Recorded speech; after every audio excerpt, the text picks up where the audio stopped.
Hey guys, I'm back again. Welcome to day 9 in the life of the OnePlus Open. Recording this video using the GCam app on the OnePlus Open. Currently have it propped up on my table as I'm trying to record this video. Got baby in one hand and got attempt to record a full 10-minute video. Hopefully I'll be able to finish it. But today I just have it prop up on the computer. It stands up pretty well. My laptop's right there, so the only downside is it's going to be in portrait mode, but at least it's convenient for me. So just want to talk about some more additional thoughts with the OnePlus Open. One thing I noticed about the Open is when you use it, the phone kind of snaps into place whether you open it fully or you close it up.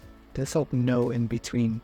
I guess you can do the tent mode, which is technically there in between mark, but when I use the Galaxy Z Fold 5, it allows you to have more viewing angle.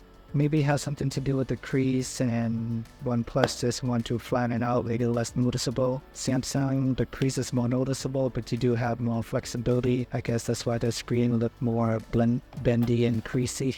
So that's the only thing I noticed. I don't really use the different viewing angles anyway, but just something that I noticed when I open and close the OnePlus Open. It just snaps into place versus Samsung, it slowly allows you to bend it back and forth. Not a big idea. I rarely ever use the tent mode or any of the docking mode anyway, so I don't think it's a big deal. It's just something I wanted to point out. And so far my app experience on this phone has been pretty good. I don't really do a lot of apps on the inside screen. I use the Chrome browser, which works fine. I can see everything. I use it to look at my fantasy score. I also play Pokemon trading card game. Amazon app works okay. I don't see any black bars or anything like that in a lot of apps that I do use, which is good. For some reason, when I use a Pixel Fold, I notice it more often. At least on the OnePlus Open, for the apps that I do use, it works perfectly fine, so no issue here. I said I really like the camera hop on the back of this phone. I honestly think it looks ugly, but I think when you use a phone, you're not really staring at the back of it. And for a module that big, you would think the camera sensor would be absolutely incredible. Unfortunately, it's not. Photos are just okay. Videos leave a lot to be desired for. Luckily, you can use the GCam app, which I'm using right now, to record videos, and I think the quality looks pretty good with the Google software.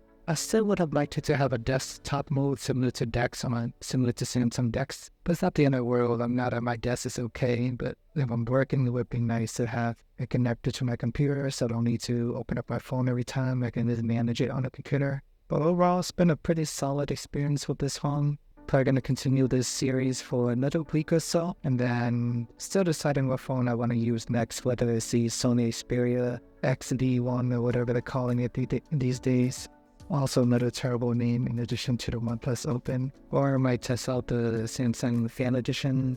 Get Moto Razr is another interest of mine as well. But we'll see. I will contemplate that as the time gets closer. And on day 9, pretty heavy usage today. I started my day at noon. I charged it up to 100% before driving into the city. I got GPS on for at least an hour in each direction. And as I'm sitting around in the car reading news, pretty pleasant experience. 1:26 p.m. we're at 90%.